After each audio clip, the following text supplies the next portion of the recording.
السلام عليكم. الحمد لله رب العالمين والصلاة والسلام على رسوله محمد وعلى آله وأصحابه أجمعين. Ideal girls মাদ্রাসা কর্তৃক আয়োজিত একযোগ পূর্তি উৎসব 2024 ও সিরাতুন নবী সাল্লাল্লাহু আলাইহি ওয়াসাল্লাম মাহফিলে উপস্থিত সম্মানিত অতিথিবৃন্দ, বিশেষ অতিথি, প্রধান অতিথি, মাননীয় অধ্যক্ষ মহোদয়, শিক্ষক শিক্ষিকাবৃন্দ ও অভিভাবকগণ এবং আমার বড় ও ছোট ভাই ও বোনেরা, সবাইকে আমার শুভেচ্ছা ও অভিনন্দন। আজকে এই মঞ্চে উপস্থিত হয়েছি ছোট সদস্য হিসেবে মাদ্রাসা শিক্ষার প্রয়োজনীয়তা সম্পর্কে কিছু কথা বলতে। শুরুতেই আমরা জানব মাদ্রাসা শিক্ষা সম্পর্কে। মাদ্রাসা আরবি শব্দ, এটি দর্শন শব্দ হতে উৎখলিত, যার অর্থ পাঠ। সুতরাং পাঠ বা অধ্যয়ন করার স্থান হলো মাদ্রাসা, অর্থাৎ এর শাব্দিক অর্থ হলো বিদ্যালয়। সাধারণত মাদ্রাসা শিক্ষাকে ধর্মীয় শিক্ষার সাথে তুলনা করা হয়, কেননা এখানে ধর্ম ও ধর্মীয় বিষয়াদি নিয়ে বেশি আলোচনা করা হয়। ইসলামী শরিয়াহ অনুসরণ করে শিক্ষা দেওয়া হয়, যা চরিত্র গঠনের মূল হাতিয়ার। এক্ষেত্রে মাদ্রাসা শিক্ষা অত্যন্ত গুরুত্বপূর্ণ, কেননা এই শিক্ষা শুধু জ্ঞানের প্রসারতা এনে দেয় না, পাশাপাশি উন্নত চরিত্র গঠন করতেও বেশ ভূমিকা পালন করে থাকে। সম্মানিত সুধী, মানব জীবনের জন্য জ্ঞান অর্জন করা অত্যন্ত গুরুত্বপূর্ণ একটি বিষয়।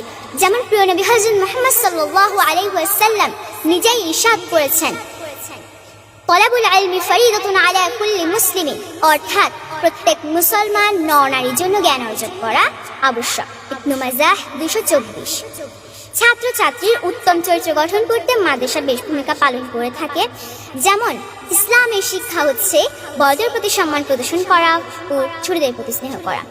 যেমন রাসূল সাল্লাল্লাহু আলাইহি ওয়াসাল্লাম ইরশাদ করেছেন, লাইসা মিন্না মান লাম ইয়ারহাম সগীরানা ওয়া ইউক্কির কাবীরানা, অর্থাৎ যে ব্যক্তি বড়দের সম্মান করে না ও ছোটদের স্নেহ করে না, সে আমার উম্মত নয়। তিরমিজি 1919। আর এই জ্ঞান ছাত্ররা অর্জন করে মাদ্রাসা হতে। কাজেই মাদ্রাসা শিক্ষায় শিক্ষিত হলে এই গুণটি সহজে অর্জন করা যায়। আল্লাহ বিরুহাও। মাদ্রাসা শিক্ষার মাধ্যমে কিন্তু একজন লোক সমাজে ঈমান, আমল, আল্লাহ ভীতি ও আখিরাতমুখীতা বৃদ্ধি পায়। আর এই বৈশিষ্ট্যগুলো আল্লাহ তাআলার নৈকট্য ও সন্তুষ্টি অর্জনের মাধ্যমে আখিরাতের কামিয়াবি অর্জনের অন্যতম পথ। সম্মানিত উপস্থিতি, আমরা জানি চরিত্র মানব জীবনের অন্যতম সম্পদ। চরিত্রবিহীন মানুষ পশুর সমান।